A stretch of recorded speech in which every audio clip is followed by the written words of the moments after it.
Yes, big up, people. We're back. Welcome to Football's 12th Man. I have got a one-on-one stream today because we want to talk Newcastle. We're going to talk Arsenal as well, but we are going to talk Newcastle because this Alexander Isak drama seems to be continuing every single day, to be honest. And I know that I'm bored of it. So Pete must be. Pete, pleasure to have you, my bro. How are you, mate? All good, all good. Been on holiday, as you probably can tell, last week or so, and just back to the rain and the clouds and everything you expect in this country. But yeah, I'm all good, man. Can't complain. How are you? Big up, man. I'm good. I'm enjoying my summer. I'm trying to take a little bit of a break here and there from the football stuff, but the transfer stuff is now starting to heat up finally. Although it's been pretty queue for a few clubs, it's starting to get busy now. So yeah, looking forward to having a chat with you, bruv. Make sure you hit like, make sure you hit subscribe, make sure you're following Loaded Mag and UFC as well. And let's get them to their next target as well. I've got the QR code for you guys. All the links in the live chat or in the description. Download the app Match Bingo. QR code is in the top right. And make sure you've got that downloaded for pre-season, Women's Euros, and, of course, the season, which will be well underway in the next few weeks. So let's make sure that we've downloaded that and we've credited it and we're playing. Big up to everyone that has texted me to say they've won. And congratulations, by the way. I didn't realize it was that easy to win on Match Bingo, but everyone's winning. So big up to you. Big up also to the Saeed TV Raiders. Everyone that's come over from Side TV, we've just literally done a show and finished there. So big up to you. Make sure you hit like and subscribe. And you're following Pete on those socials as well. I want to talk about Alexander Isak, brother, if I'm honest with you, because we were just talking about it a little bit on Side TV with Roms, who's obviously a Liverpool fan. The Telegraph have suggested, well, it's not just the Telegraph. There's been rumours and reports suggesting that Alexander Isak has become unsettled, whatever that means. The new Isak has been unsettled after the latest Liverpool links, according to the Telegraph. Now, that doesn't mean that he's leaving, by the way, and it doesn't mean that it's true. But Eddie Howe's comments, Pete, were very, very interesting after the Celtic defeat a few days ago. I thought it was very odd. I thought it was a strange thing to say. And I thought it was maybe a little bit too honest from an Arsenal's perspective point of view. But as a Newcastle fan, did that, or those comments, I should say, kind of ring true that perhaps Alexander Isak might be a little bit unsettled, bruv? There's a lot of ins and outs to this one with Alexander Isak. Look, on the face of those comments, when I heard them on Saturday after that game, that atrocious friendly game, I have to say I was worried at that point. I made that quite obvious to like the Loaded boys and people that I speak to, Newcastle fans. I was a little bit worried about it because I just felt that situation wasn't handled as well as it could have been. But for me, on the face of it, Potts, I'm looking at that situation and I'm looking at what Eddie Howe said. Eddie Howe said that he'd been sent home. He basically from Austria, their training camp they flew, all the squad flew to straight to Glasgow for the game against Celtic. Isak was in that camp. He flew with them and then was sent home. Now, Joe Linton wasn't, and let's be honest, Alexander Isak had no intentions of playing against Celtic, but neither did Joe Linton. And Joe Linton stayed and was in the stands. That's where you've got people's, minds racing. What's going on here? What's happening? And Newcastle fans were exactly the same. They were like, hold on a second. Isak's been sent home, but you've got Joe Linton that's sitting in the stands. That doesn't quite make sense. And then he starts talking about the transfer speculation. At that point, you can only assume, and we got it on social media, you boys were the same, you were the same. At that point, you've got to be thinking, is Isak affected by this? And clearly, he has been unsettled. It's been said today, the bit that you talked about was a piece by Luke Edwards, who does a lot of reporting on Newcastle United. And for what people, whether people like him, whether people don't, Luke Edwards does know a fair bit about what's going on at the club. So the fact that he's made out that he is unsettled tells you a lot about that situation. Now, unsettled doesn't necessarily mean that he's leaving. It means that all of the speculation around him has affected him in some way, shape, or form. It doesn't mean that he's turned around and gone, I want to leave, but it's affected his mindset because he isn't used to that sort of level of attention, but he's propelled himself to be one of the best strikers in the world. And with that, you are going to get attention. You're going to get attention from some of the biggest and best clubs in the world. And he hasn't, and he's clearly been affected by it. So I was a little bit worried by that. I have to say, though, Potts, the wording that everyone's seen on social media in comparison to the actual interview does read and sound different. And it's hard to say that because the words were the same, but the way in which Eddie Howe said it and the tone that he said it, it was very much, yes, he's been sent home, but to be clear, I fully expect him to stay. He'll travel to Asia with us, and I fully expect him to be part of this team at the end of the window, which was what was being reported. So the way in which it was written and the way in which it was said does read differently. And that was a bit, because I said to you boys, I was like, yeah, I'm worried. Like, I'm worried about his future at Newcastle United. I've been adamant, you know, Potts, I've been saying it all year. Alexander Isak will stay at the club. He isn't leaving. But on that moment on Saturday, I did start to think, could this be something different? So that was kind of my initial thoughts on that situation. Ultimately, should have been handled better, could have been handled better. It's the one time that I'll say to Eddie, you know, you could have worded that differently. Could he have, in my opinion, sent both Joe Linton and Isak home? And if it had done that, I think there'd have been less speculation on it. You know, could he have kept him and put him in the stands and just made him sit there? Could have done that. Joe Linton did it and was no problem with it. So there's little things that could have been done better, which I think Eddie Howe, now looking back, will probably go, actually, yeah, maybe I made the wrong decision on that one. But that's kind of where I'm at. But what do you think? Because I want to know from opposition fans, as an Arsenal fan, reading that and hearing that on Saturday, what was your initial thought? My initial thought was that Isak staying at Newcastle for at least another season. I believed his next club was going to be outside of the Premier League. I personally really believe that Barcelona will go all out for him next summer when Lewandowski goes.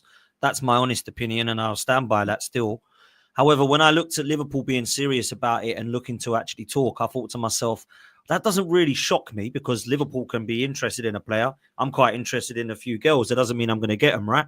So you can be interested in a player.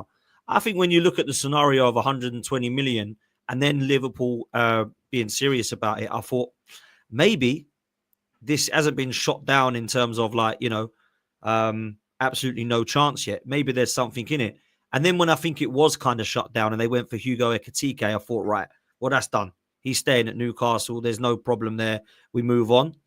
Then when I saw the comments about Eddie Howe, now I understand what you're saying about how it's been interpreted, because how you read it and how it's said is two different things. So when you listen to it, and I haven't listened to it on the interview, I've just read it.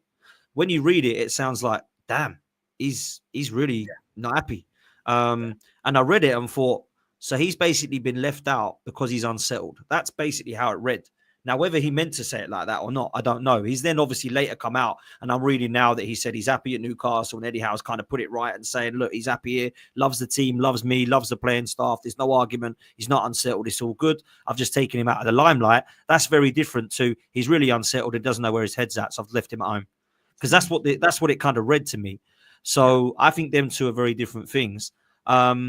I still don't believe that he will go, but Liverpool, having got Ekitike and are selling Harvey Elliott, Chiesa, Luis Diaz and Darwin Nunez, they're going to need another attacker and another winger. So I don't know if it's going to be a Rodrigo or maybe it's an Anthony Gordon because that's not gone away, or they go all out for Alexander Isak. And let's be real, if they do that, I'm kind of done. I'll wave the white flags because we ain't beating them. They get Isak, Liverpool won the league, right? So I hope it don't happen as an Arsenal fan. I can't give you a definite no, it won't happen, bruv.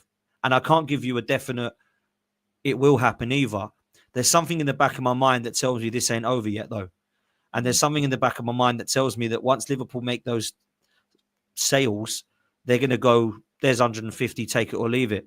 And then I think, look, you've got to look at it as well from Alexander Isak's perspective. And that's the main point here. This is the most important thing. Liverpool can want him all they want. Newcastle can want to keep him all they want. What does he want to do? It doesn't look like he's pushing for a move. It doesn't look like he's thrown his toys out the pram. It doesn't look like he's kicking off. He's got 3 years on his contract. He knows he's tied down. I think if he then says, look, boss, it's Liverpool. I will win everything there if I go there. I want to go. I think then it's a different conversation because you're like, well, he wants to leave. I've got to let him go now. Well, they're going to have to pay the money, but we could go and spend ridiculous amount of money. I spoke to Big Steve on here last week. He said if Newcastle sold Isak for 150, they'd be crying, but they won't be the following summer because they could spend 450 million and then PSR would be fine. So do they want to lose Isak for 150 and go spend 400 on their squad, or do they keep hold of Isak and try and win something with him now? And I think that's a real serious question, Pete. So I don't know where I'm at, man. I don't think it's over yet. And that point right there is the reason why Newcastle United won't want to sell Alexander Isak. There's a couple of reasons why they won't want to sell Alexander Isak this summer. And first and foremost, what you mentioned in your conversation with Big Steve is one of the big reasons why they don't want to sell Alexander Isak. Yes, we could get 150 million and have 400 million to spend next summer. But next summer could well be too late for Newcastle United, in my opinion, and in a lot of fans' opinions. The problem is that Newcastle United want to be fighting at the top table year in, year out. They want to be consistent. But the reality to it, and this has been a humbling situation for Newcastle United this summer, we expected to have a big and successful summer. We still can, by the way. We still can. Yeah. But at this moment in time, it's not looked good at all. We've only got one player in. We're happy with Alanga. I think he'll do well at Newcastle United. I've got no issues with that signing whatsoever.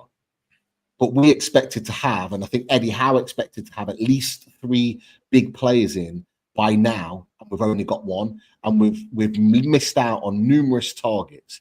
And the problem is that Newcastle United, if we want to continue to fight at the top table, we have to continue to get Champions League football. We can't afford to have a year dip. Now, in my opinion, you can't easily replace 23 goal contributions, or was it 27, goal contributions in a season that Alexander Isak has produced. You can't replace that easily. You just can't. Hugo Ekitike would have gone some way to do that, but he's obviously gone to Liverpool now. You can't replace that. And Newcastle United need to do and make the next step. We've had this conversation, Potts, and you were talking about, and LB was saying about Newcastle being in a title race. I've maintained I don't see it. Newcastle United, that isn't their mindset. Of course, they would love to be in a title race, but realistically, Newcastle United right now needs to go on next season on 4 fronts and be able to still produce a season that gets us Champions League football. If we go back to back and get Champions League football, that is a massive propellant right to the top for us, because not only are we back in the Champions League again after a season of Champions League, it's the money that gets drawn on the back of that. We start getting double the amount of revenue. We start to then show these players that are going to the likes of Chelsea, to going to the likes of Man United, these heritage clubs, Trafford to Man City, all of these players going to these heritage clubs, and now looking at us and going, oh, well, Newcastle United have put two back-to-back Champions League. They're at the table right now. Maybe I'll go to them.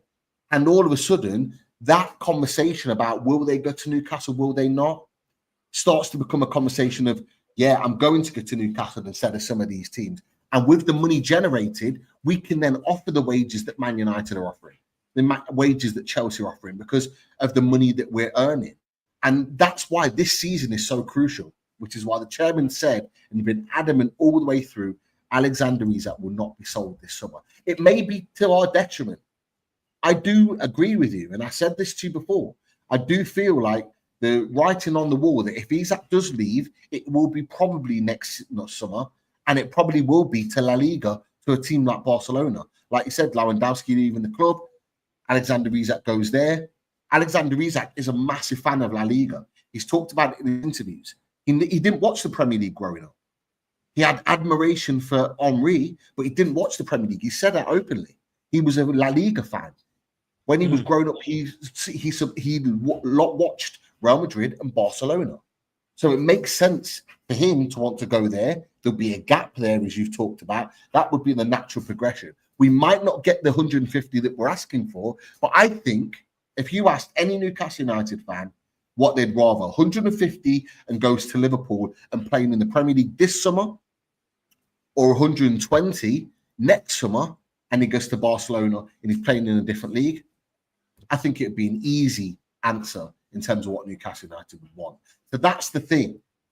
Do we want to almost surrender our chances of Champions League football this summer and this season by selling him? Or do we go again with the main man up top and add players around him like Alanga and a few others and go again for the Champions League on 4 fronts? Or do we sacrifice it? I think the way I'm thinking right now is that I believe Alexander Isak will stay. I think Ekitike going to Liverpool has, in my opinion, cancelled that out. I don't see it. They've been linked with Rodrigo. If Diaz leaves, I think Rodrigo. Do you think to he'll Liverpool. go next year, Pete, or do you think it depends what you do this season? There's a lot of is there a way caveats. you can keep him? Like, what I'm trying to get at is, like, let's say people say, oh, because I think he probably will go next season. But if he was to go and put in a title challenge, win another trophy, get to the deep stage of the Champions League, could he be convinced that with another couple of signings, he might actually get there and he might stay? There's a chance, absolutely. There's a chance, and there might be a chance that, you know, there is still a chance. It said in Luke Edwards' piece today, Newcastle United have always had the intentions of negotiating a new contract with Alexander Isak, but it was always going to be at the end of the summer. Now, it could well be that he signs a new contract at the end of the summer. At this point right now, it's a case of Alexander Isak getting back to playing because he was injured at the back end of the season and getting him ready. But if we can secure him to a new contract and we have a good season next season, we have a good showing in the Champions League, we are competitive for maybe another domestic trophy, and we finish in the Champions League again, I think, for me, I think Newcastle United could well keep him. I do think it would be very difficult though, and especially if he doesn't sign a new contract with 2 years left on his contract. We all know it. The magic 2 years. It's always a really even difficult sign. Basically, it's on a knife edge. It's not, and I genuinely think Newcastle United, they will have a conversation with him next summer if he hasn't signed a new contract and go, okay, what do you want to do? And if we haven't got Champions League football, I think it'll be an easy decision. I think he'll leave, and we will allow him to leave. If we get Champions League football again, I think it'll be another conversation. Do you want to sign a new contract? We'll offer him a load of money to be able to do that because we'll have had 2 Champions Leagues back to back. Financially, we'll be in a position to offer a lot more of a lucrative wage, and that may well be a conversation. But look, if I'm thinking at this moment in time what Newcastle will do with Alexander Isak, I have to say, I think if he leaves at any point, it will be next summer. Now, someone in the chat has put, "Oh, Liverpool won't end their interest in Isak." They won't. It will probably continue on if he stays at Newcastle United. But I think signing Ekitike means that Isak doesn't go to Liverpool this season. That's just my thought on it. That's my feeling on it. For me, it doesn't make sense to buy Isak and Ekitike for that front line. For me, it just doesn't. Because one of those players is going to be hampered, and it'll probably be Ekitike, and then you'll probably think to yourself, "What's the point of signing him?" I don't see it, if I'm being honest. I'll tell you why it worries me, right? I'll tell you why it worries me still. And I'm with you. I do not want Isak leaving, like unless he's coming to Arsenal, which it doesn't look like he is, right? So I want him to stay now at Newcastle because I don't want him to go and strengthen one of the other teams. I certainly don't want him going to Liverpool. What worries me about this, right? Harvey Elliott is probably leaving. They reckon he's going to West Ham or potentially somewhere. Florian Wirtz has clearly come in to upgrade on Szoboszlai, and Szoboszlai will be the equivalent of Harvey Elliott this year, right?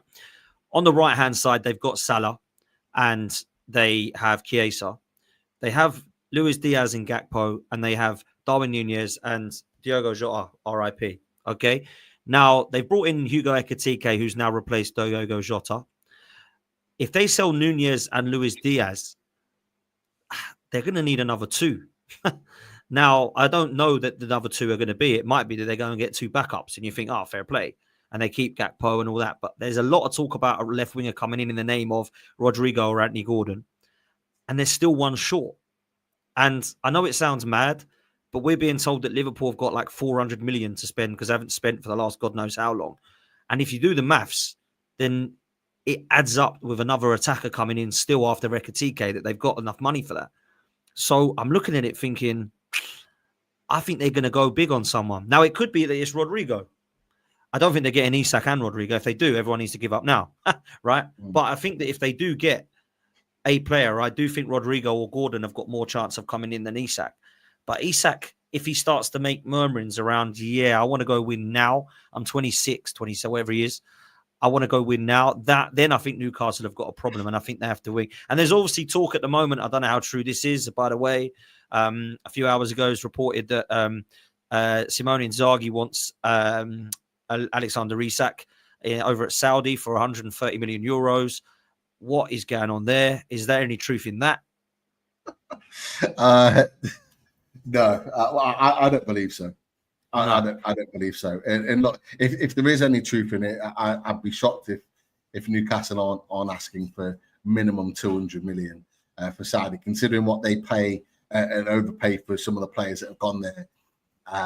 But yeah, for me, I don't see him going to Saudi. Like you've just talked about the type of character he is. I've talked about the type of character he is, but you've talked about him if he comes and turns around and says I want to leave or tries to force a move. Alexander Isak in the whole of his career has never done that. He isn't that type of person. It's already been talked about before. He's a person that doesn't push to leave. He's not a person that like ruffles any feathers. Eddie Howe's talked about it. He's been like the model professional. He puts his head down. He gets involved. Albeit he was sent home from Glasgow, but the week in his training, Eddie was saying how like he's on fire. He looks properly sharp, and we're just building him back up. Why would he go to Saudi though? Like it's either Liverpool or Newcastle for me. He's not. For me, he's not that type of guy. Like there are players that I never thought would go to Saudi that have gone and have clearly gone for the money. I don't see that in Alexander Isak's future. He's one of the best strikers in the world. He's got the world at his feet. He's got the opportunity to play for some of the best clubs in his career moving forward and win all the major trophies. You go to Saudi and you're committed for 2-3 years in Saudi, you're almost throwing that away. It doesn't make sense. Like I don't see it happening. I get that the murmurs are out there, but for me, he doesn't leave. I'll say it now. You know, it's Alexander Isak is a supreme talent. He's the best striker we've had since Alan Shearer. He is unbelievable. And whoever gets him in the future, wherever that may be, is getting a top level elite person as well as player, because his mindset, the way he thinks about the game, his motivation, everything is of an elite player. He'd be throwing that away to go to Saudi. I can't see it, mate. I agree with that. Look, Jamie's in the chat. He's a Liverpool fan. Big up to Jamie. Make sure you're following Jamie.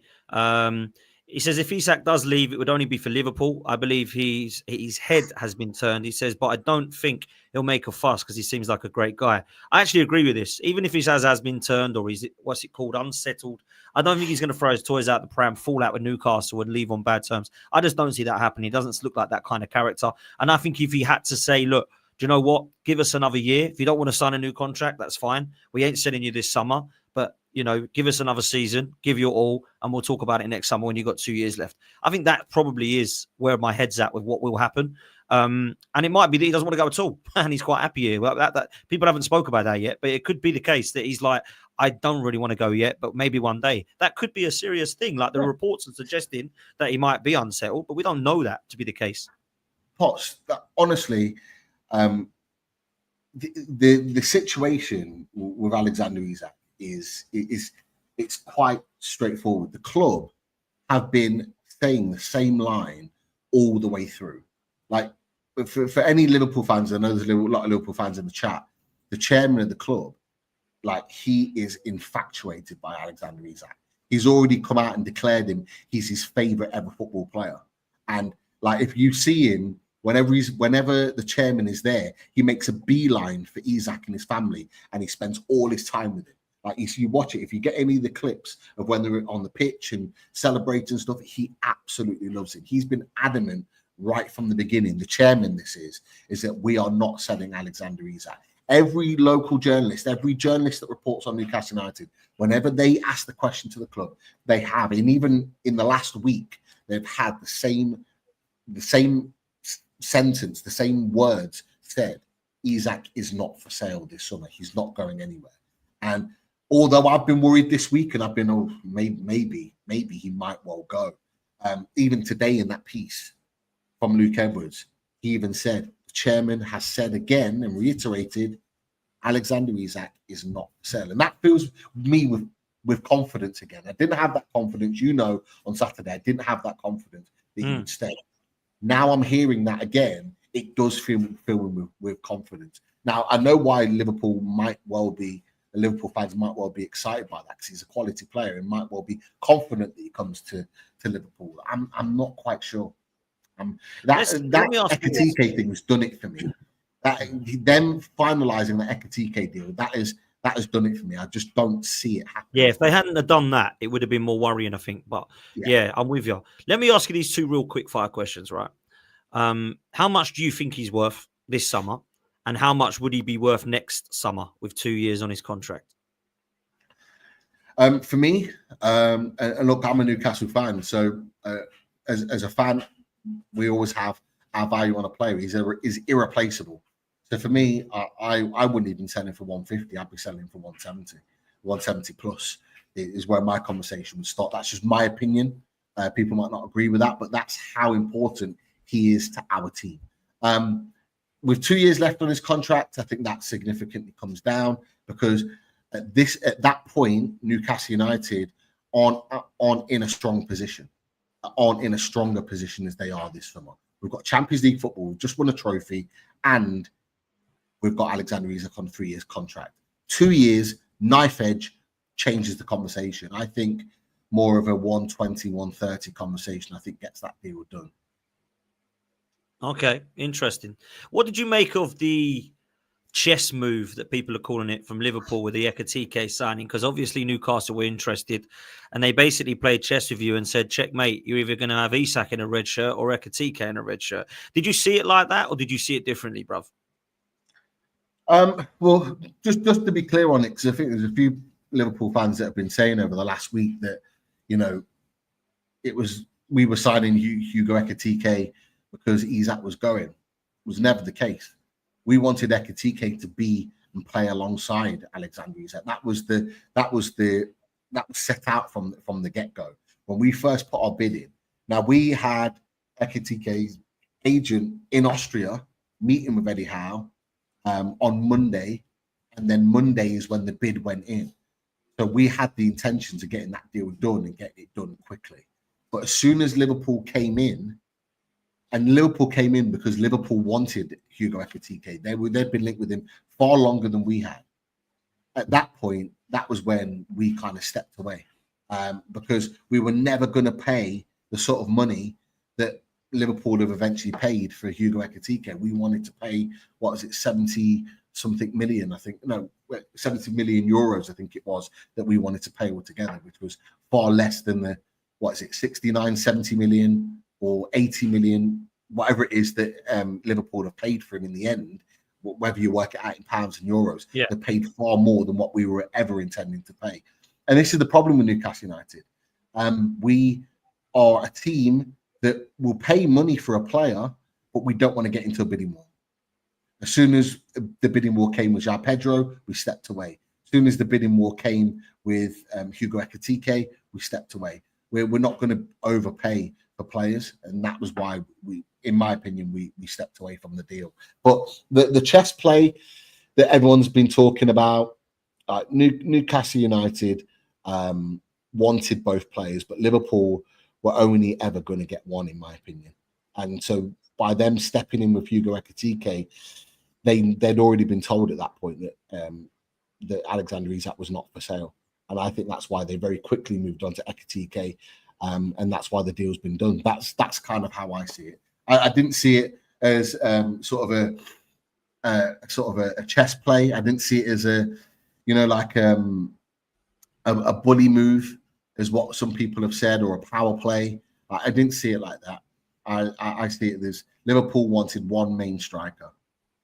They would have loved Alexander Isak, but as soon as we told them no, they went for Ekitike. And when they went for Ekitike, they were always going to outbid us and outwage us, and we just weren't going to be in that position to fight because we're just not there yet. That's just how it is. Are you worried, Pete, that we'll come on to Newcastle's window in general a bit more, like in a minute, but let's just concentrate on the striker position. I've seen you linked with a lot of strikers. Ekitike is not the only one. João Pedro, I think, was linked. There was loose links with Liam Delap.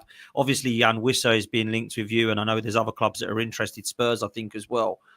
Are you worried that you might find yourself in a little bit of a Harry Kane and Tottenham situation where everyone who's coming in knows they ain't starting? You've now got to try and convince someone that they're going to get games, but they're not going to be the starter because Alexander Isak is the guy.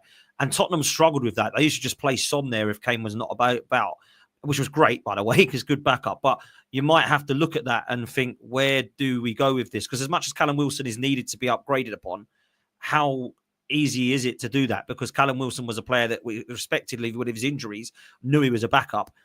Are you going to find it difficult to bring someone in now that's going to be of the level of quality that you need? Absolutely. Look, we initially wanted Liam Delap. It's from what I've heard.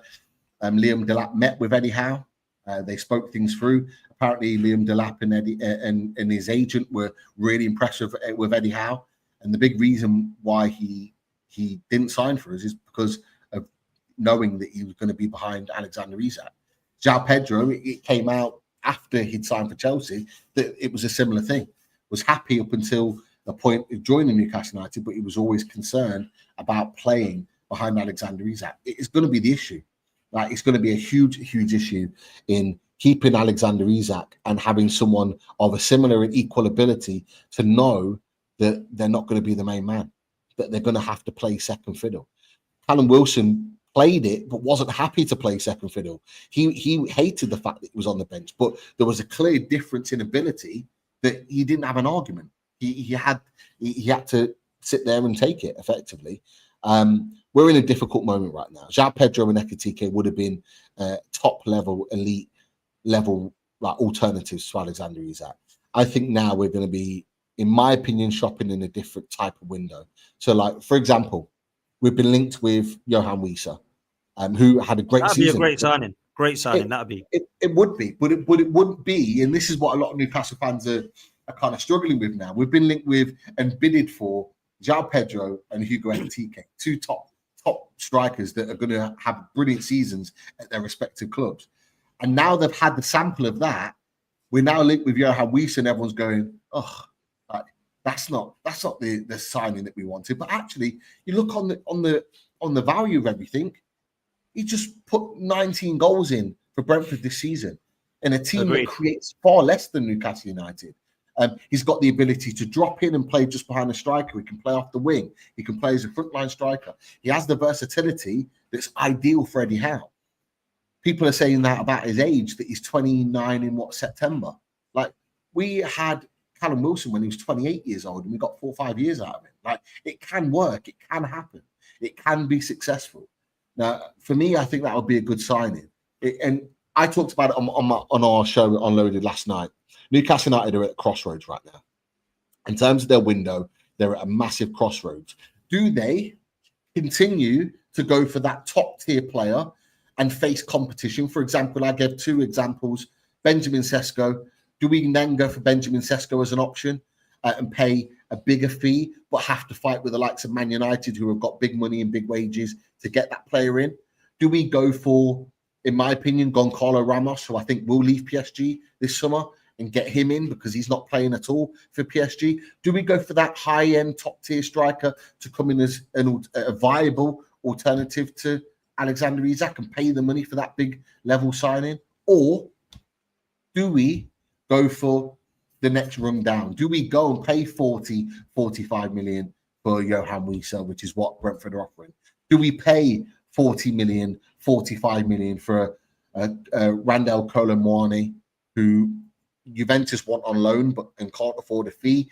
PSG want to sell him permanently. Do we go and get that type of signing? Or do we get, and I'll give 2 suggestions that I gave last night, a younger striker that might not be quite ready but pushing, and you've got someone like Ivan Gessan at Nice, who's had a really good season? Or do you go and get someone like Calamuendo at Rennes, who's had an equally great season? But both young strikers that if you put money down would love and jump to come to Newcastle United. Newcastle United are at a crossroads right now. They've got to make a decision because, let's be honest, what they've done so far hasn't worked. We've got Elanga through the door, but there's a lot of signings that they wanted that haven't worked. And so we need players. We need a squad big enough to fight on four fronts. At this moment in time, Newcastle United are not ready for this Premier League season. Look, I mean, it's a nice segue into what I think has been quite a surprising window for Newcastle so far. I've got to be honest, I thought you were going to go a little bit crazy. And I think you've answered already how humbled you've been by how much heritage does it, have a factor when you look at what Chelsea and Manchester United and Spurs are even able to do this window. And let's be real, two of those clubs are in an absolute mess in Spurs and Manchester United of the following season. I know they've won trophies in the last few, but their league form has been a shambles. But I've got to be honest with you, I thought Newcastle would have moved mad. Now, I don't say that they might not. They might still. There's still time. But when I looked at the players you were linked with and the players that were not coming to you, I really thought that a Kudus or a Wembuemo could have been potential for you. I don't think Elanga's a bad signing, by the way. But I think that was one that I didn't expect. I expected to see Mark Guehi being linked. I expected to see a top quality level goalkeeper being linked and potentially another creative midfielder. And some people are saying to me that I've gone overrated again and, you just love Newcastle and all this nonsense. But I genuinely thought that Newcastle were going to do that. And it hasn't seemed to have happened so far. What is it about Newcastle's window so far that you have looked at as a kind of fan? Because we were talking about it on Midday Live with Saeed. Saeed was like, I just don't know what Newcastle are doing. One of the lads said they can't attract anybody. They're not as big as they think they are. And of course, then it starts getting all a bit more tribalism and stuff. But for me, I've never had anything against Newcastle. And I truly believe that you, with about 4 or 5 players, you could have genuinely been in a title race. And I still believe that, by the way, because I think your 11 is mad underrated. What do you think your transfer window will end up looking like? And are you worried that it won't be enough to go to that next step next season, bruv? Just to paint a little bit of a picture for people that don't necessarily follow Newcastle United, Eddie Howe was screwed over at the beginning of this summer. So he's already talked about now. He talked about it whilst he was in Austria. So basically, the season ended. They knew their targets. They knew who they wanted to sign. And it was a case of Paul Mitchell going to effectively do that, get those deals on the road and get them done. The second day of his holiday, he gets a call. Paul Mitchell's leaving. He's gone. Didn't give Eddie Howe any notice. Didn't give the club a heads up. Just said, I'm gone. And basically, from that second day of his holiday, Eddie Howe has basically been manager. He's been agent. He's been sporting director, whatever you want to call it. He's been doing everything. So it's been a massively underprepared window because Eddie Howe wasn't expecting it. And Eddie Howe has been working on stuff that he has no right to be working on. No sporting director. Our CEO is working his leave. He's got blood cancer. Darren Eales, obviously we wish him well, but he's not here long term. And we haven't got someone that's at the hierarchy of the club underneath the chairman. We had 2 or 3 people in position that were doing the job to make Eddie Howe's work easier, and they're either gone or they're going.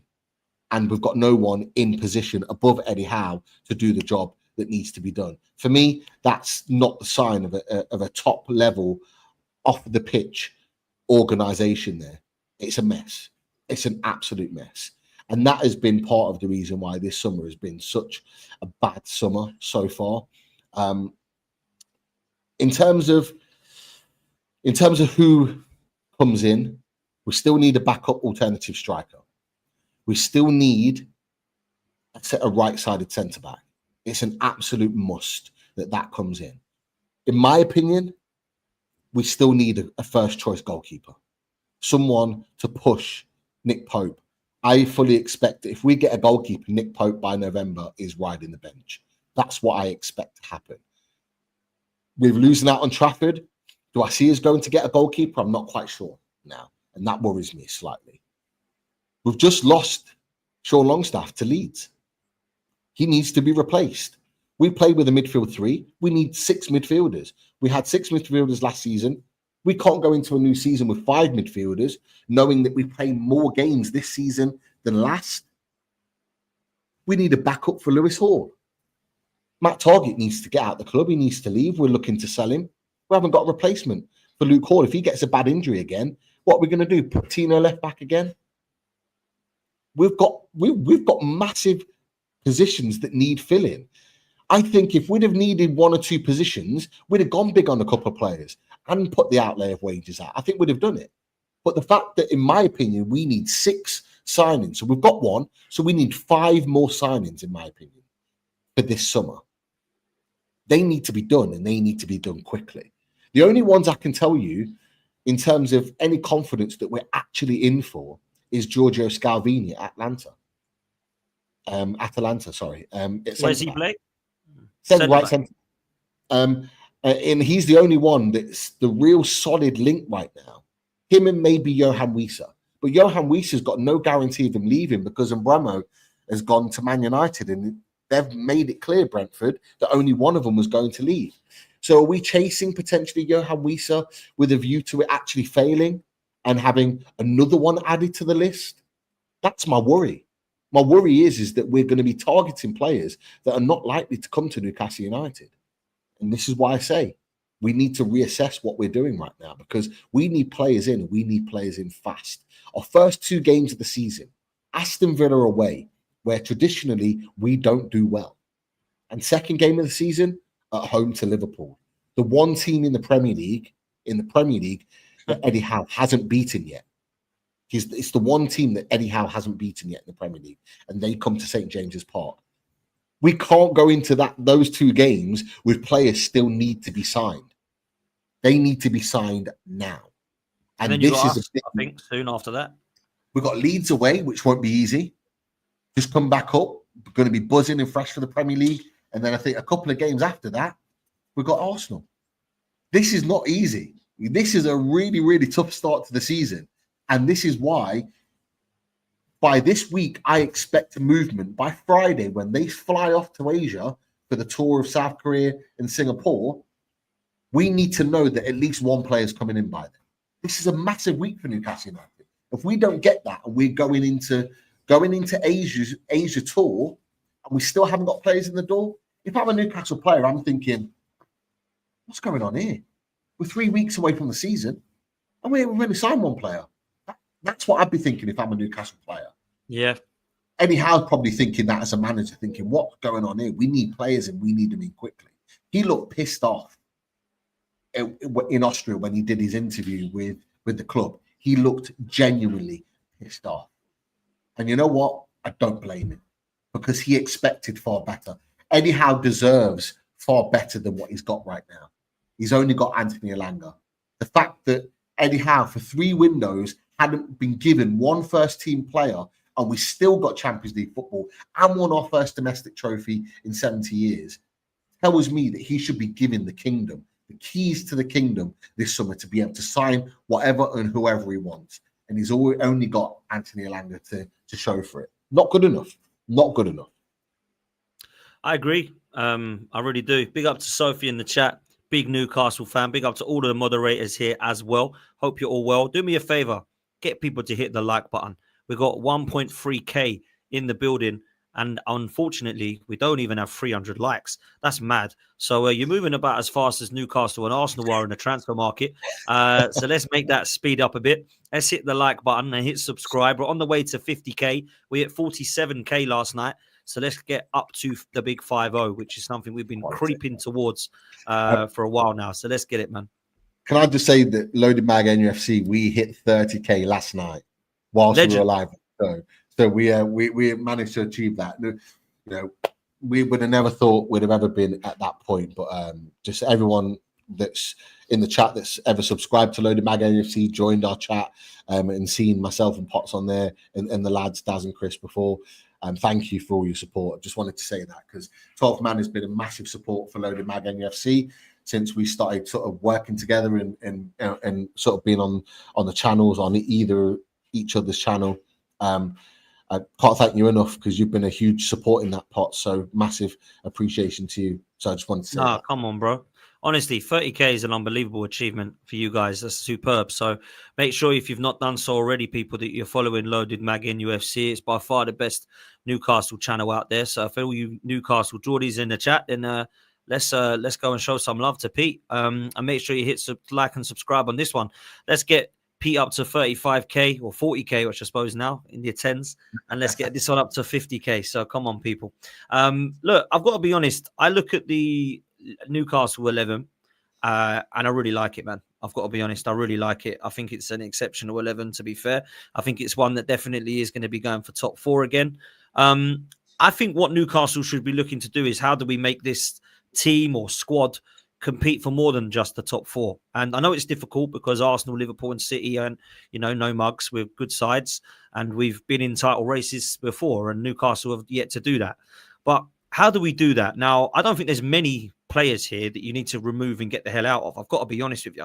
I don't look at many and go, no good, no good, no good, no good. I look at a lot and think, would probably have at Arsenal, would probably have at Arsenal, would quite like at Arsenal, would love at Arsenal, right? So I look at the scenario of your 11 and think it's pretty decent. There's definitely a few positions, though, that I think you could look at. Now, I don't know if I've got that team correct, by the way, so please tell me if I haven't, but it looks near about for what I would look at for a best kind of 11. Yeah. How do you make it better, Pete? Okay. Might be controversial. It might have a little, a few Newcastle fans disagree with me on this. There's a couple of areas. In fact, there's a few areas that we need to improve on. First, I'll start at the bottom. I'll start with the goalkeeper. I'm a fan of Nick Pope, and I almost kind of backed him last season when he was getting a lot of stick by Newcastle United fans because he's not good with his feet. He really isn't. He just never has been. But he's an elite shot stopper. The problem is that Newcastle United's team and the evolution that Eddie Howe wants with his team needs someone that's good with his feet. And this is why James Trafford was such an ideal signing for us. And this is why we're so gutted to lose him. Because James Trafford is a top level shot stopper, but he's also really, really good with his feet. So he's progressive, passing, links to play, starts from the back. We need that from our goalkeeper. So for me, we need to look at that seriously. So now James Trafford looks like he's going to City. Who would you think you should get? I think you should get the Lille goalkeeper, man. No brainer. It's a no brainer for me. Said it on the show yesterday. There's a couple of goalkeepers that I'd go for. One that hasn't been linked with this, but I'd go for. So two, one being Chevrolet at Lille. Top level goalkeeper, super shot stopper. Okay with his feet, not amazing, but better than Pope.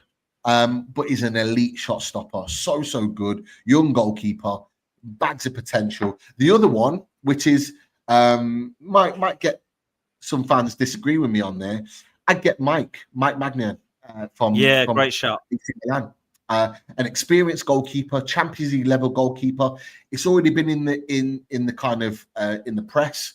He was close to going to Chelsea for what, 20 million euros, somewhat as cheap as that. Ridiculous price. If I'm Newcastle United, no Gunnarola, no chance on Ramsdale. Sorry, but not a chance. But better than Pope. But I don't think he's going to take that to Chevalier. I think it would be the one for me. I think that would be brilliant.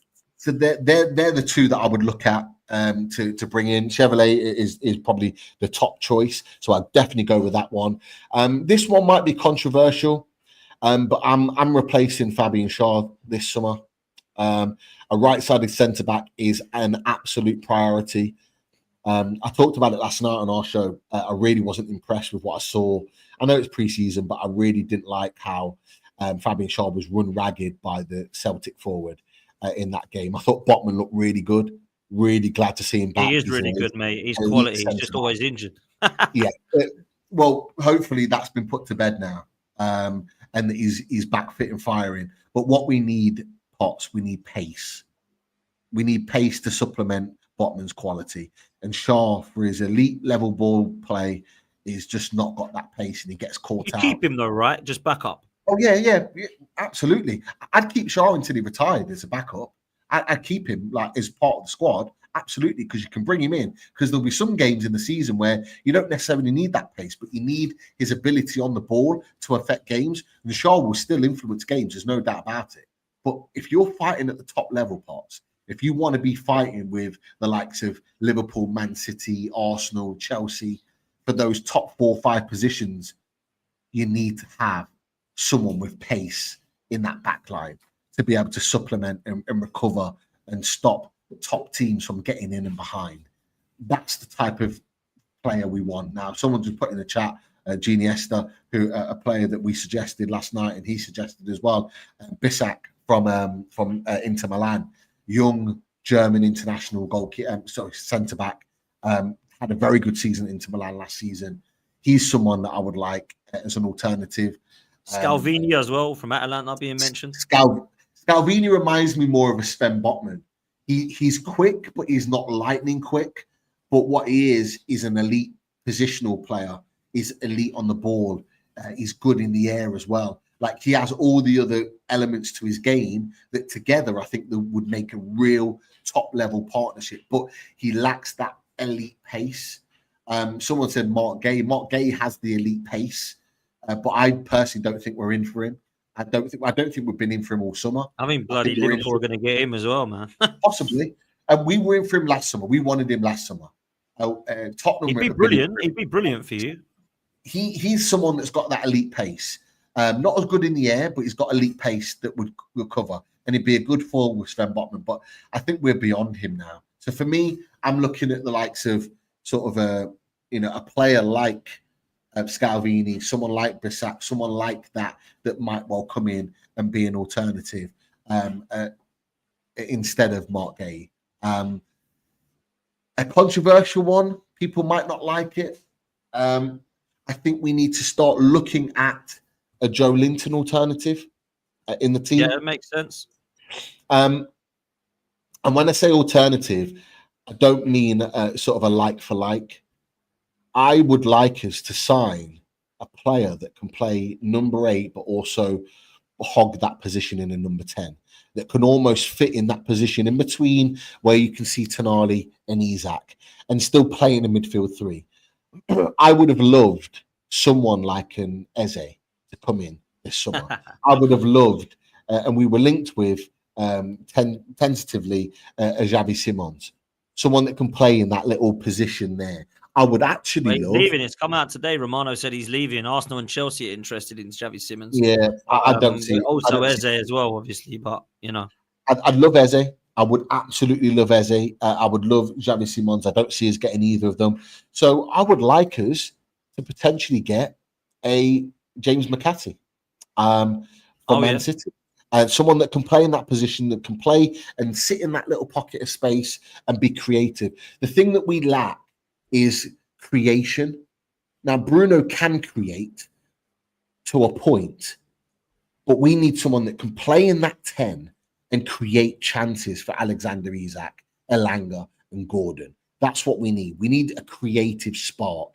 Someone, Genie Esther mentioned El Canus, who would be an alternative option to a James McCarthy. Harvey Elliott, potentially. I think we were interested in Harvey Elliott as a right winger, though. So I don't see us going back in for him for that. But potentially someone like him. But I would probably prefer in that number 8, number 10 position, James McCarthy, someone like him as an alternative. I would love if you could get him, and I don't know how much he'd go for, but Sanchez from Athletic Bilbao, bruv. Watch him. We would absolutely love him. He is a top level player. And there was rumours that he had a 50 million buyout clause this summer, but there was also noise that he doesn't want to leave. That's kind of what it was. He looks unreal, man. I think he will stay. Another one that I'd take is from Atalanta, Di Canletta. I can't say his name either. I'm not great with names, and I hate saying it wrong, so I do apologise if I've said the name wrong. But I would love him. I would love. Genie S just said it. I can't say the name. We won't try and butcher it, but I get who you mean. But I would love him. I would love him as our. That would be a statement signing for us if we went and got him and put him in our number 8, number 10 position. That would be absolutely elite. So for me, they're the 3 positions that I would look to strengthen in that. And then, take out the first 11. We still need an Isak alternative. We still need a Lewis Hall alternative. So you're looking at that. You're looking at 5-6 players that we need to sign, mate. Yeah. I agree, bro. Look, I big up to Nuruddin as well for the raid, by the way. Big up, bro. Much appreciated to you, man. Make sure you hit like and subscribe if you're new. Big up to all of the raiders in the house. And make sure you're following Pete as well and showing him some love also. We're going to do some super chats in a minute. We're just going to look at how we can try and make this Newcastle team one that a lot of people fear. Now, a lot of people fear it already. I think on your day, you can beat anyone. You've obviously put the goalkeeper in there. Let's put the centre half. Let's remove Shah and Joe Linton as well. Not removing Sin Seldom. Obviously, we want to be looking to upgrade on them, right? So who are you going with to replace Shah, did you say? Let's go Scalvini. He's the most high profile of them all. So I'd say I love Scalvini. So Scalvini. Oh, I can't spell Scalvini. Okay. And then Joe Linton, who did we mention? So let's go... Let's go Makati, maybe. Okay. So we're going Makati. That's how I spell it, isn't it? What's his first name? Makati? James Makati. I'm not spelling Makati right, so I've got to go try and find it. Is it Makati? Is it M-A-C? Oh no, let me just find it on there. James Makati. Yeah, so it's M-C-A-T-E-E.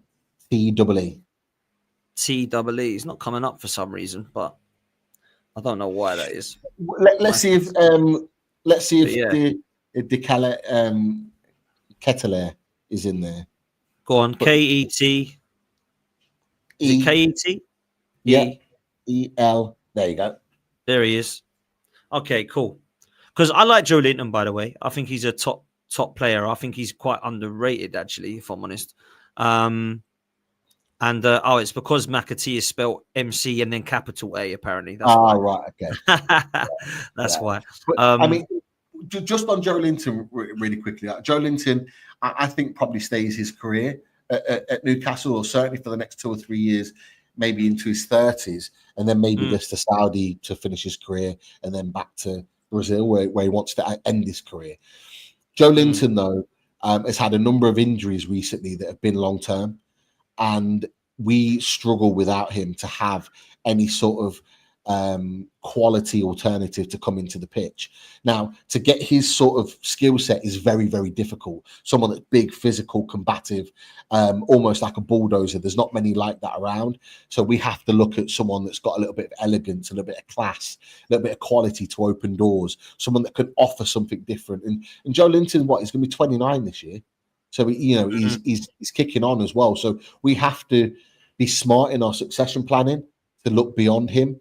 I mean, as an alternative, someone put in the chat as well, I'd love Douglas Luiz as a that's a great shout. That's a great shout. As a Bruno alternative, maybe, is bringing him in on loan. If he wants to come back to the Premier League, he'd be the other alternative, someone like him as an alternative. So you've got Bruno, Tonali, Joe Linton, and then you've got Ketelier, and then you've got Lewis Miley, and then maybe a Douglas Luiz. You're looking at that, and that is... Are you selling Willock? Have you still got Willock? We've got Willock, but to get those other 2 players, if we got D Ketelier and we got Douglas Luiz, for example, I'd be moving on. Yeah, I'd be moving on Joe Willock. Absolutely. Yeah. For me, Willock's done at Newcastle, in my opinion. Might be. Really I never thought he was going to be good enough, man. I was surprised he went for him for that much. To be fair, he was a good player, but never a great player. Mate, when we got top 4, he was unplayable at times. He was unbelievable. But that hamstring injury at the end of that season, he was out for 5 months, and he's not come back the same player. He's not the same player now. And if we got an opportunity to cash in, I'd cash in all day long this summer. Yeah, no, that's fair, man. Look, I've got to be honest. I look at the strength in depth, right? And if you brought in the players you're talking about, you have got a very good squad. So let's just say that you have this summer, right? That we're obviously going to talk about a couple of more players that you've mentioned in terms of what you need in depth, right? I don't need names, but positions, obviously. Let's just say you get your goalkeeper, which I think you will do. You'll have obviously backup goalkeeper then, and you'll have your first teamer. You've got Livramento, and I guess you've got your backup there. Is it still Kieran Trippier? Is he staying? Yeah. Right. And then a left back, you need a backup left back. You've mentioned that Lewis Hall. You don't really want to be playing Livramento there because you're going to need to bring in a backup left back. Who are your 4 centre halves? You've obviously got Botman and Shah at the moment. Who are your backups at the moment? So so for Botman, I mean, Dan some Burn, some people will argue that Dan Burn will start the season ahead of Botman. I would not be against that because Burn was exceptional for his last season, but you can't keep Sven Botman at your team. If he's fit and ready to play, he has to start. So yeah, Botman and Burn is your left-sided centre backs, and then currently we've got Shaw and we've got Jamal Lascelles, who's back from an ACL. He's been extended. He's got extended for another year. He'll be 5th choice. We'll still get us at right centre back in, and he'll just ride bench and just be a squad player for the last year of his season, unless someone wants to pay a little bit of money to take him away, which I doubt that will happen. So yeah, there's our 5 centre backs. All right, so you're sorted really. If you bring one in, you got to bring a left back and a centre back in. That's it, really, a goalkeeper. That's 3. Obviously, in midfield, you've mentioned the trio, but obviously we'll talk about bringing one in, and then obviously you've got Lewis Miley that can cover as well. But I still think Joe Linton could potentially, even if you brought this guy in, could still start many games as well, because I think he's that important for you at times. So he's a bully boy in midfield. So that's your midfield sorted. Ilanga's come in. You obviously got Jacob Murphy. You've got Harvey Barnes and Gordon, and then you've got Isak. So it's a striker. So you're looking at Ilanga, a striker, a midfielder that's more creative, obviously a centre-back, a left-back, and a goalkeeper. That's 6 players. I think that's really good. You bring in those 6 players, what's the expectation then for Newcastle for you, Pete? For me, we need to back up what we did last season. And I don't mean, look, I'd love to win another trophy. Absolutely would love to win another trophy. I never thought I'd see it in my lifetime. So to see it this season just gone was amazing. I'd love to see it again. But for the growth of the club, we have to get Champions League football again. That, for me, is the priority. Above anything else, Champions League football has to be retained again. Of course, I want us to get to the latter stage of the Champions League, want us to at least get through the league stage and be able to compete in the knockout phases. I would love that as a good standing point for us this next season coming. We have to get Champions League again. If we want to build, if we want to be the club that we intend to be, where we're fighting the likes of Arsenal, Chelsea's, Man City's, Liverpool's on a regular basis, we have to continue to get Champions League football. That is the aim. That is what we need to achieve. Simple. No, look, I'm with you, man. Let's do these super chats. Ali says, surely Piff can buy Isak for 200 and loan him back to Newcastle. They're just paying themselves the fee and help PSR. Can you imagine? Unbelievable. Look, I will say this, if Isak does leave, whenever it is, this season, next season, the season after, whenever it might be, I don't want him to play in England. I was the same on a lesser scale with Alan Saint-Maximin. We loved him at the club. But when he left and went abroad, it was like out of sight, out of mind. That's what I want for Alexander Isak. So although I think it would be a horrible move for Isak if he went to Saudi, I would love it for 2 reasons. One, because we could demand an extreme level fee for him, and he's going to Saudi, so he's going nowhere where he's competing against Newcastle United. So, Ali, thank you for that. We'll keep that one in mind. No, fair play, man. Ginny says to both, what do Newcastle need to bridge the gap to top 3? I think we've literally just been through that. I think it's clear that 6 players are needed. Well, 5 more now that Ilanga's come in.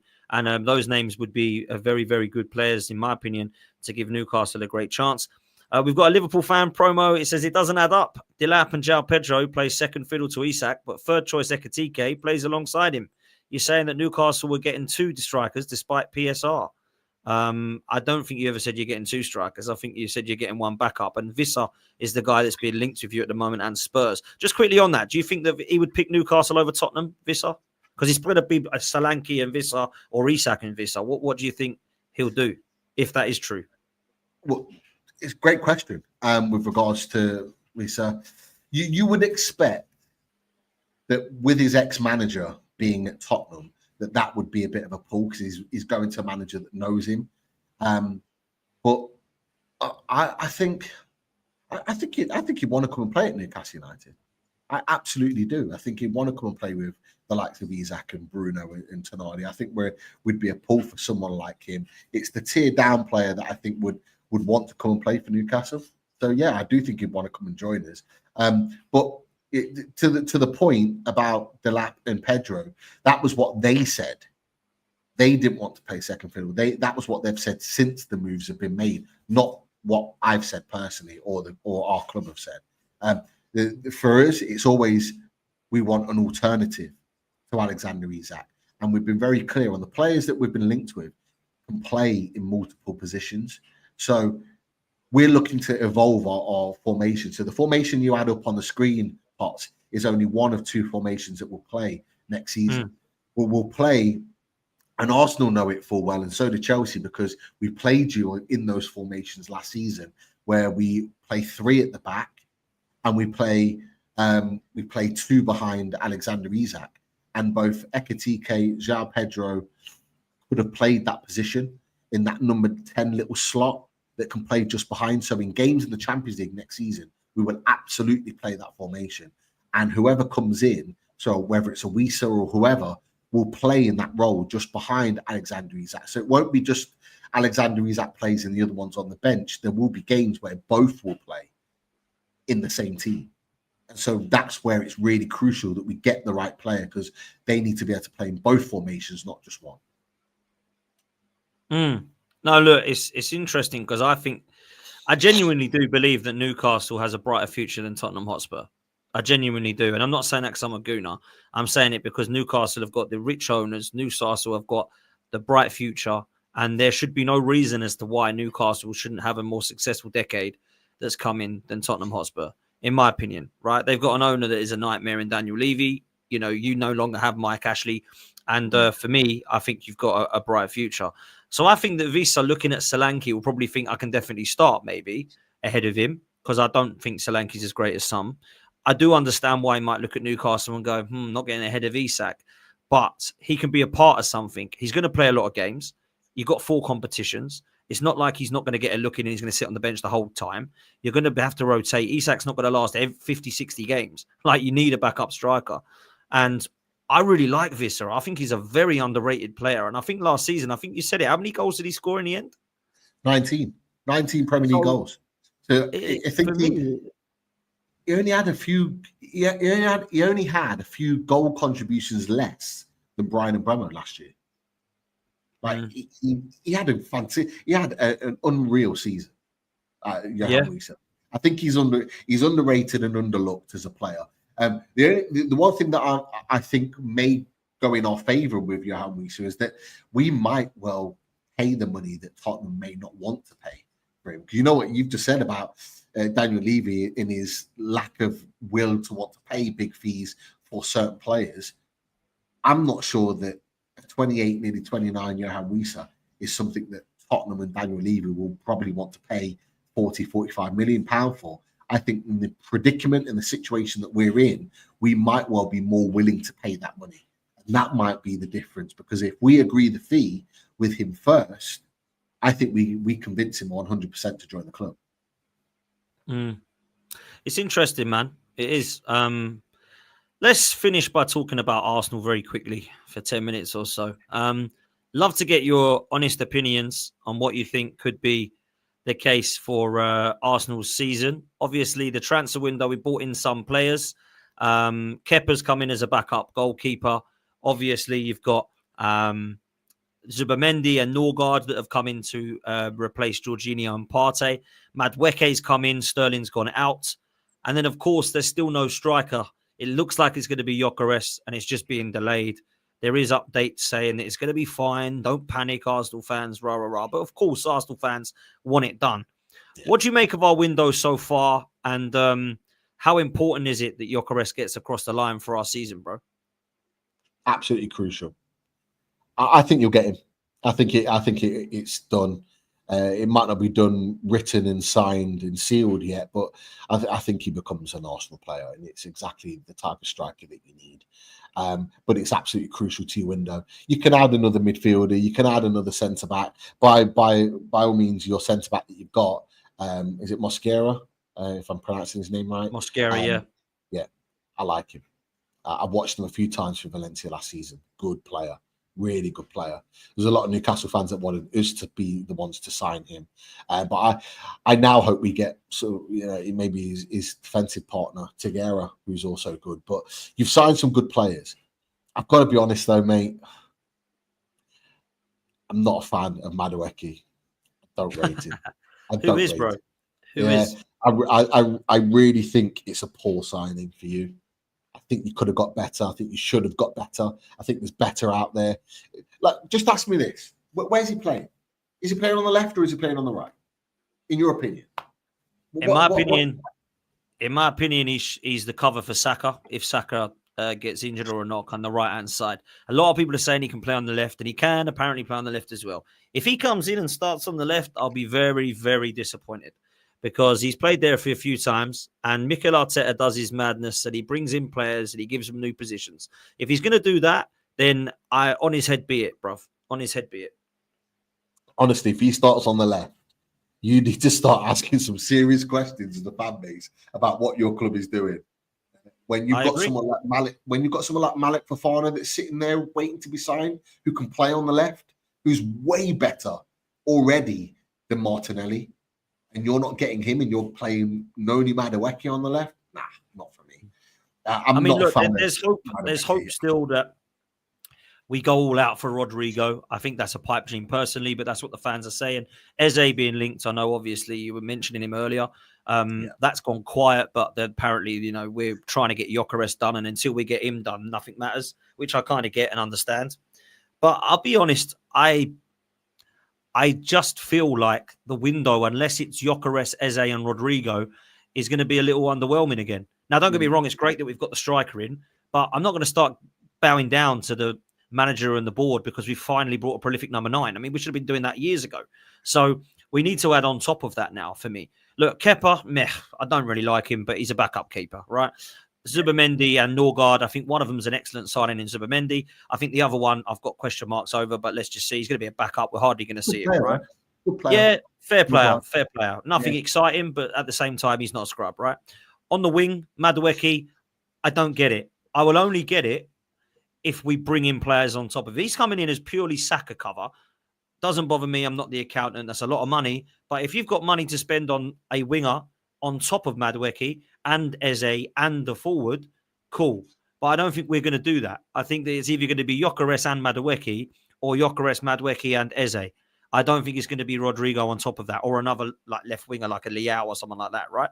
I think that's what it's going to be because Trossard looks like he's leaving, potentially. Martinelli looks like he's staying, which means we will be bringing in a left winger of some kind. Now, if it is Madueke on that left side with Martinelli and we have Ethan Nwaneri and Saka on the right and Ødegaard and Eze, then I'll be disappointed because Madueke, for me, I just don't see that as a good signing for a left winger. I just think it's a hell of a lot of money to come in as Saka cover. That's all I will say. 52 million doesn't normally let you sit on the bench. But Arsenal, don't get me wrong, need to move to that level. But I just think for a lot of money, I mean, we could have gone and got Bakayoko for 25 mil to sit on the bench, in my opinion. That would have been a better move. Obviously, Xavi Simons is being mentioned at the moment. That's 50 million. That would have been a better move for cover for 2 positions. Madueke, for me, can only really play on the right. I've not seen enough of him on the left to make sure that he, to know. He's a good one-on-one. He beats his men and all that stuff. Stats are there to be proved. Yeah, cool. Only Salah beat more men than him. Okay, lovely. But I need to see more from his game. Like, there's no end product. I can't see that he's great with he's got a bit of flair and a bit of pace. I will say this, Pete. I think it's bang out of order that Arsenal fans are abusing him, by the way. I think that's disgraceful. No, it's not his fault. Like, the guy's coming to Arsenal, it's not his fault. He's being Let us do that, Potts. Let the opposition do that. Let you guys give you stick, We've now got to let him play. We've got to give him a chance to prove what he's about in an Arsenal shirt. He's got a lot to prove, but let him prove us wrong. As soon as he puts that shirt on and he signs that contract and he's officially a player for your club, whether you wanted him or not, you've got to back him. You have to back him. because he needs to know that you are 100% behind him. Because if you start getting grumbles in the stands first day of the season when he's kicking the ball and he does something wrong, it's going to affect his game. If you're backing him, that might give him the extra 10% where you see the best of him. Right? With all our players that we've signed before that we didn't necessarily want, and then when they're in your club and you've got behind them, they've actually surprised you. He may well do that. At this moment in time, on the face of it, it's not a great sign for me. But look, I'll say this now. I think there's always pressure on Arsenal because of the club that you are. I think there's even more pressure on you this season. And do you think there's pressure on us or Arteta? Both as a club and particularly the manager. And I think last season was your season to really go and win something, and you didn't. You're going to have Liverpool that have already strengthened. You've got Man City that are going to want to be back where they want to be. You've got Chelsea that, for me, there's massive pressure on Chelsea. Chelsea should be in a title race this season with the business that they've done. They should be. So you've got those three teams that are vying for those first top three spots. If Arsenal don't do the business and don't have a good start to the season, pressure's going to mount, because you don't want to be finishing third or fourth this season, because that will mean that you'll end up getting a new manager, or you should be ended up getting a new manager, because you can't be second, fourth in a season. Well, and where do you see us at the moment as things stand? Where do you have us finishing? If you had to predict, I know it's a long way to go, but right now, if the window was to shut and the season starts tomorrow, where do you have Arsenal finishing? I think based on the business that's been done so far, I do think at this moment I'd have you fourth. And the reason being is your business hasn't been as good as Chelsea's, as Man City's, and as Liverpool's. Like, they've done the best business right now. You've got a good team, by the way. This is no disrespect to Arsenal fans, and I don't want this to be seen as a disrespect to Arsenal fans. Not. It's just a real take of what I see from what I've seen on the window so far. Liverpool, Man City, and Chelsea have all done better business than Arsenal. They all look like stronger teams than Arsenal right now. Doesn't mean that you won't finish in the top three, but at this moment in time, if you're asking me to choose the top four, I'm going Liverpool, Man City, Chelsea, and Arsenal in that order at this moment in time. Could change, possibly may well change. If you get Gyökeres, that may change. So that was my next question. That puts us in with a chance, right? Gyökeres. Yeah, I think Gyökeres changes that, because you've now got a guy that can put the ball in the net. Yeah, there we go. No, listen, I think it makes sense, man. But you're still lacking the creativity. Martinelli and Madueke, I don't think are the creative sparks that can do the business on that left-hand side. Then you're going back to the same situation that you've had the last 3 years, where you're putting all your eggs in Saka's basket and you're asking him to go again and produce the magic all on his own. Odegaard, still question marks about him. Didn't have a good season last season. You know, you got Rice and Zubimendi, no problem. That's an upgrade. I think that will prove to be. If we add Eze to that, are you talking differently? So if we bring in Gyökeres and Eze, let's just say they're the last two, right? Yeah. What are you saying then? Do Arsenal move up the table for you, or they should on paper? Okay, so if you add, you got Mosquera as squad player, you've got Zubimendi, you've got Gyökeres, you've got Madueke, and then you add Eze to that. Is that what you're saying? That's the rumours, yeah. Gyökeres and Eze. I think. Yeah. Gyökeres and Eze, I think, puts you ahead of Chelsea. And it puts you in that race with Liverpool and Man City. I'm still not convinced you'd win it, but I think it puts you in the race if you get Eze and Gyökeres. No, I think you're spitting facts, brother. I can't say that you're not, if I'm honest with you. I think until we get Gyökeres across the line, everyone has Arsenal just shy of a title. If we get Gyökeres, I think we're definitely in a title race. I mean, we could, to be fair, right? I've got to be honest. We could still be in a title race even without him, because we have been for the last couple, right? But Gyökeres, for me, is what we absolutely need to. Man City at the moment, I do think they're back, but I don't think they're anywhere near the level of what they used to be. I think defensively, they look a shambles. They've got to sort that out. Chelsea, they ain't winning nothing with Sanchez in goal, and they ain't got a centre-half pairing that I think is good enough. I don't think they've got a killer striker. I think Delap's a very good player, but I don't see him winning Chelsea the league. I think De Pedro is probably going to score more than Delap, but I could be wrong. I think João Pedro starts next season, mate. Yeah, I think he's excellent. I think he's pretty good.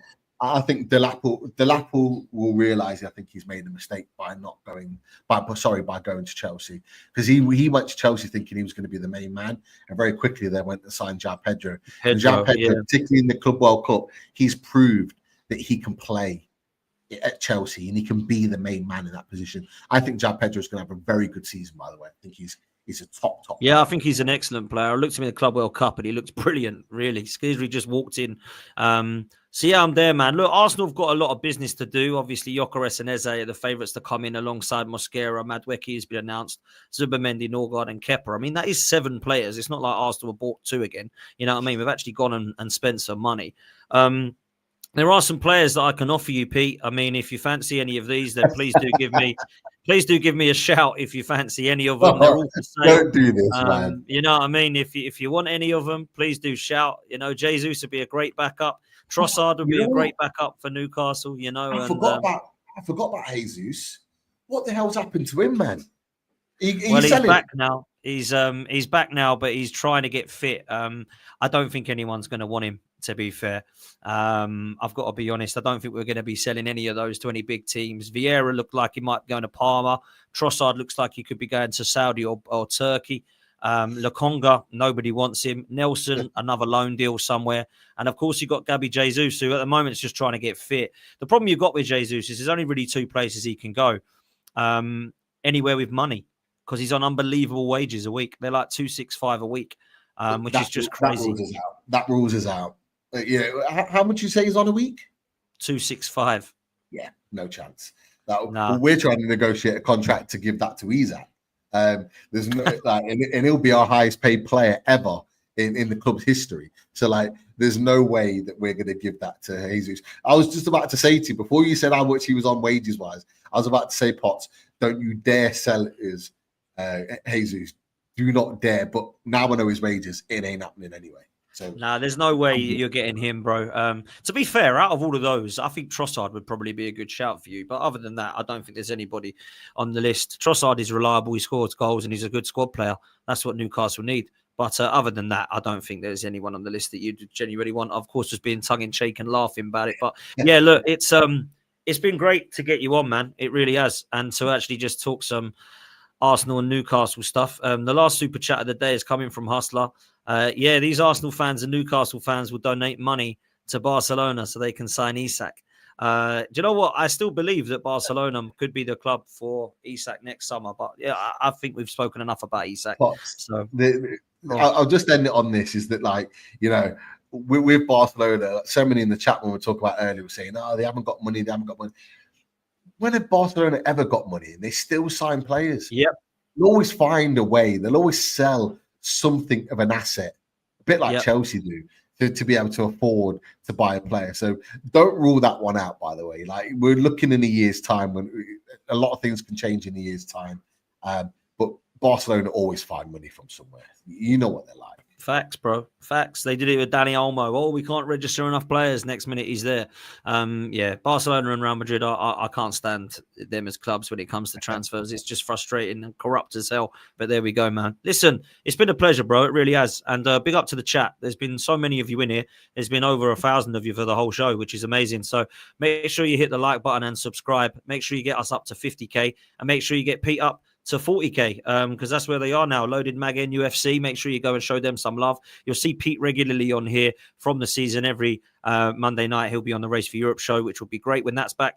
And make sure that you do show some love to both of us. Make sure that you're getting the QR code done on screen. That's Match Bingo for you. That now sponsoring the channel, and they've been great, to be honest. I didn't know how easy it was to win on Match Bingo. The amount of texts I get every day, bruv. One on Match Bingo again. One on Match Bingo, and I'm thinking I haven't bloody won yet. So I need to start playing it more regularly. That's for sure. But I've just done it now. There we go. There we go. Legend, bro. Legend. That needs to be done. Let's make sure you get match bingo. We've got a little league table going. Arsenal have just gone top. Liverpool second, Newcastle a third. So I wonder if that's how the league's going to finish, man. End the season now. End it now because I'll take winning it. I just want to bloody win the league, man. We're going to send you over to Troops. Big up to everyone that's here. Make sure you go show him some love. Big up to you, Pete. And yeah, we're out of here, people. We'll see you next time. Big up.